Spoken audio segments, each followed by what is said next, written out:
नमस्कार दोस्तों। भारतीय जनता पार्टी यानी बीजेपी यानी आरएसएस ये इस देश के अमन चैन के भी दुश्मन हैं और इस देश के दलितों, आदिवासियों, पिछड़ों के भी दुश्मन है। ये दुश्मन है हर उस व्यक्ति के जो मनुवाद को नहीं मानता है, जो मनुस्मृति को नहीं मानता है, जो संविधान की बात करता है, जो हकों की बात करता है, जो सुकून से रहना चाहता है, उन सबके दुश्मन है। ये मैं यूं ही नहीं कह रहा हूं, इसलिए कह रहा हूं कि ये यही कर रहे हैं। इसका उदाहरण शुरू करता हूं उसी गुजरात से, जिस गुजरात मॉडल की बात नरेंद्र मोदी करते हैं, जहां आतंक फैला करके, अमन चैन खत्म करके और किस तरीके से दंगे फसाद करके अपनी सरकार भाजपा की जड़ें मजबूत की थी। वो नफरत का जहर जो बोया, उसके बूते वोट बैंक बनाते हैं। अब वहां पर जिग्नेश मेवाणी नाम से जो कांग्रेस के एमएलए हैं, दलित समुदाय से आते हैं, दलितों के लिए लड़ते हैं, उन जिग्नेश मेवाणी को नरेंद्र मोदी का वह खास आईपीएस अफसर जो 7 साल तक जेल में रहा फर्जी इनकाउंटर के मामले में, वो धमकाता है। वो जिस तरीके से धमकाता है और जिस तरीके से हमला करता है, वह पांडियन, राजकुमार पांडियन, अब आप सोचिए, वह अपने आप में चिंताजनक। इसलिए जिग्नेश मेवाणी ने कहा, मेरे और मेरे परिवार की यदि हत्या हो जाए तो उसके लिए एकमात्र व्यक्ति जिम्मेदार होगा, वो ये राजकुमार पांडियन, क्योंकि राजकुमार पांडियन ने मुझे ऐसी धमकी दी है। बिल्कुल वो कर सकते हैं, क्योंकि नरेंद्र मोदी का मोडस ऑपरेंडी ही यही रहा है। और जिग्नेश बगैर डरे हुए नरेंद्र मोदी के अपने समाज की, अपने लोगों की वो आवाज उठाते रहे। तो यह एक सत्य है। इसके बाद में दूसरी चीज हम जब देखते हैं तो वह आती है कि कैसे नरेंद्र मोदी ने साजिशों का पूरा न्यायपालिका से लेकर सब में शुरू किया है। एक डीवाई चंद्रचूड़ करके चीफ जस्टिस है, हमने बड़ी उम्मीदें पाली थी इससे, लेकिन वो सबसे बड़ा चाटुकार निकला। स्थिति यह है कि अब खुलासा कर दिया उसने खुद ही अपने गांव में एक कार्यक्रम में कि कैसे राम मंदिर बनाने के लिए एक समझौतावादी जजमेंट पास किया गया था। असल में वो न्याय की कसौटी पर खड़ा नहीं उतर रहा था, उसको इस तरह से किया गया कि जिससे एक नफरत फैलाई जाए, चीजें करी जाए। नरेंद्र मोदी और भारतीय जनता पार्टी साजिशों का, जैसे मैंने कहा, उसी साजिशों में ये वैसे ही हैं जैसे कोठे की तवायफ की फिर भी इज्जत होती है, बिके हुए पत्रकार की नहीं होती। तो ऐसे पत्रकार ये खड़े करते हैं जिनके जरिए झूठ फैलाते हैं। एक घटना का जिक्र करूंगा।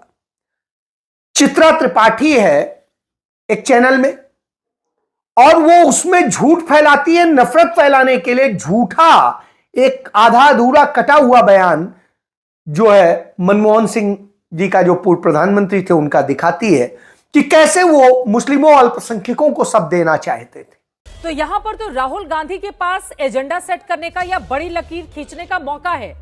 अगर वो आदिवासियों की इतनी बात कर रहे हैं और वो ये कह रहे हैं कि देश के संसाधनों पर पहला हक आदिवासियों का है, जबकि डॉक्टर मनमोहन सिंह ने कहा था अल्पसंख्यकों का है। हम ये भी जानते हैं 2014 के समय में पूर्व प्रधानमंत्री मनमोहन सिंह ने क्या कभी कहा था कि देश के संसाधनों पर एक ही समुदाय का हक है?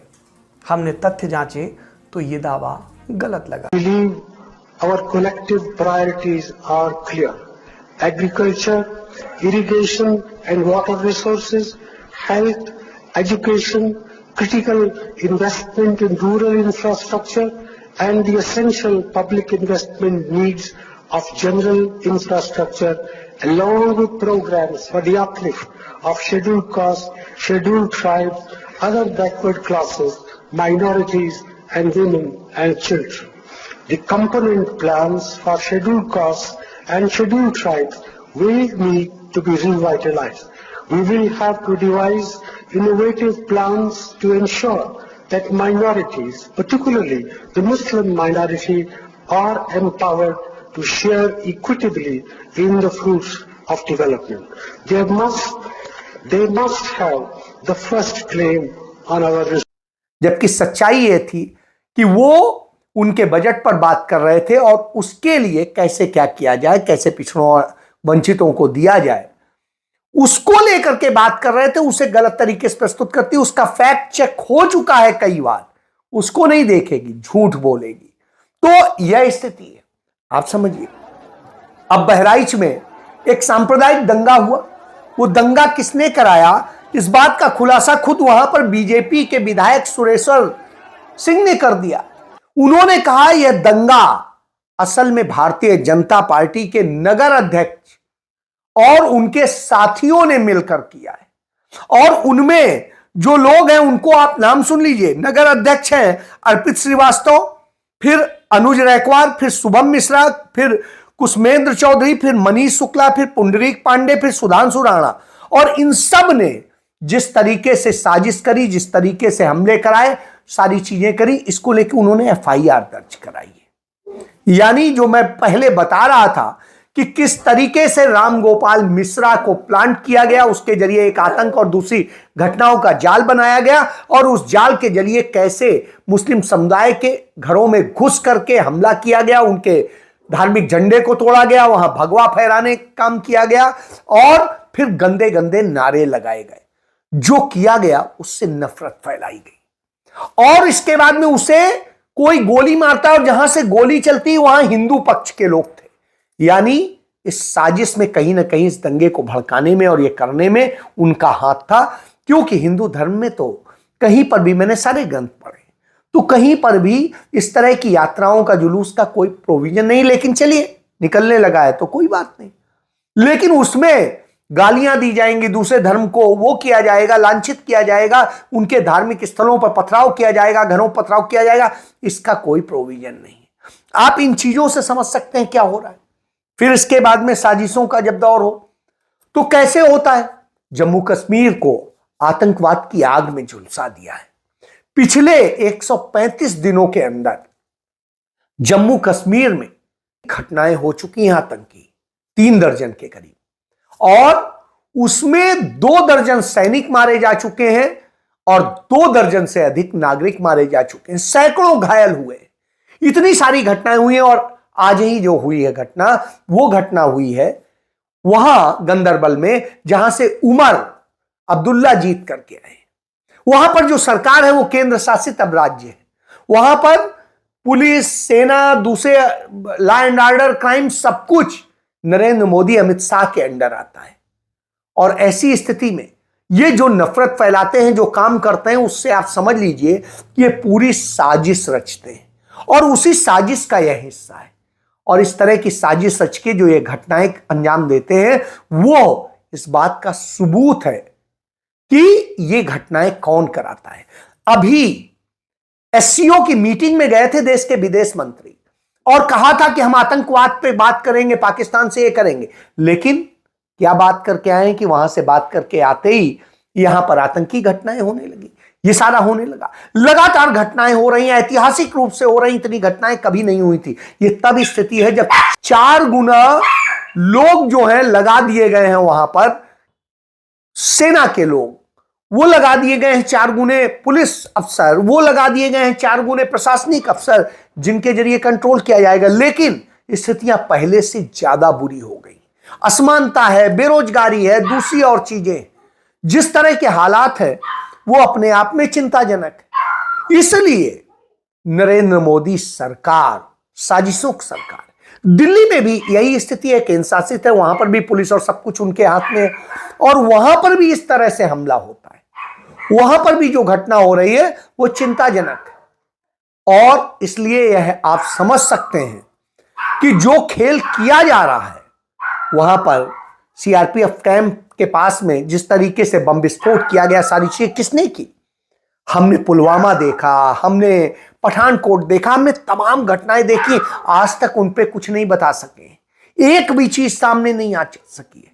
इससे आप समझ लीजिए ये साजिशों का दौर। और फिर अमित शाह कहा करते थे कि उत्तर प्रदेश को इतना अच्छा बना दिया है वो कि महिलाएं रात को अकेले स्कूटी में जेवर पहन के जाएं, कुछ नहीं होगा। लेकिन हालत यह है कि अयोध्या में तैनात एक पुलिस की कांस्टेबल, हेड कांस्टेबल ने करवा चौथ मनाने जाना चाहती है, वहां पर उसके साथ जो घटना होती है, रेप होता है, सब कुछ होता है, वो अपने आप में चिंताजनक है। कोई भी त्योहार हो, छठ का हो, दीपावली का हो, 16 साल की बच्ची गहने लाकर स्कूटी पर रात को 12 बजे भी यूपी की सड़कों पर निकल सकती है, कोई डर नहीं।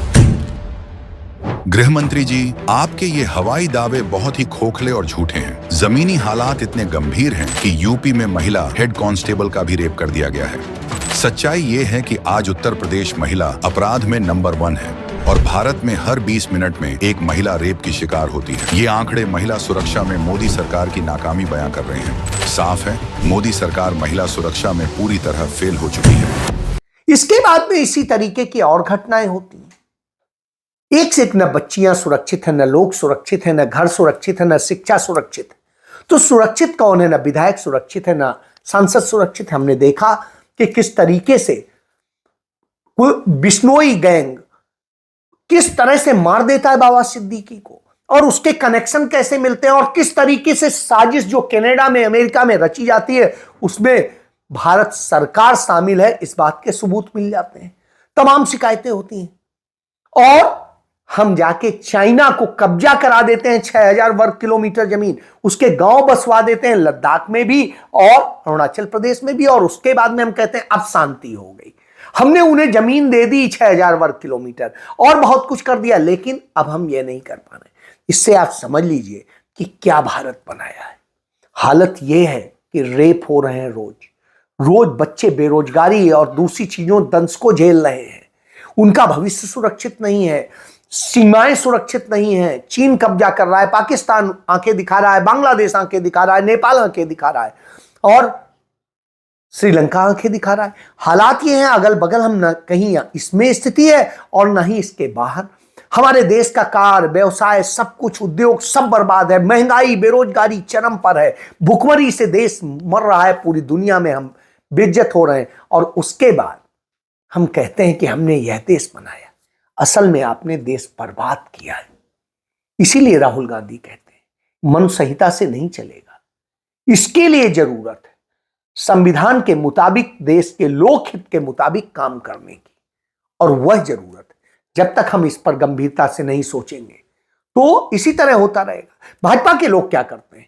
भाजपा का हिमाचल प्रदेश का राज्यपाल, पूर्व राज्यपाल राजस्थान का, वो जाकर के बहराइच से 400 किलोमीटर दूर एक सभा करते हैं ब्राह्मण सम्मेलन, उसमें नूपुर शर्मा, वो जिसे ने सुप्रीम कोर्ट में अपनी नफरती भाषण के लिए माफी मांगी थी, वो जाकर के जहर बोती है।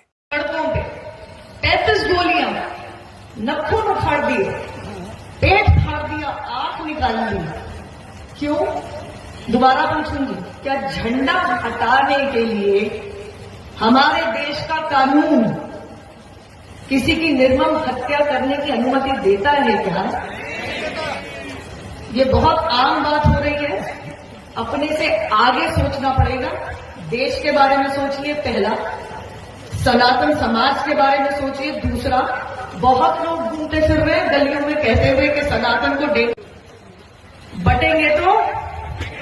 बटेंगे तो हम मच्छर नहीं है और गंदी बीमारी नहीं है कि हमें मसला कुचला जाएगा।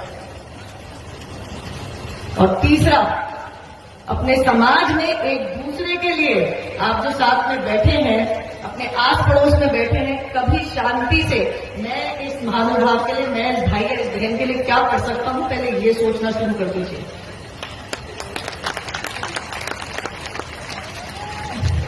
मेरा कष्ट इस देश से, इस समाज से, हमारे धर्म से बड़ा नहीं है, परंतु जब तक जीवित हूं शायद आपको याद दिलाती रहूंगी कि हमने उस समय आवाज उठा ली होगी तो आज परेशानी मेरे घर नहीं आती। इसको सोचिएगा।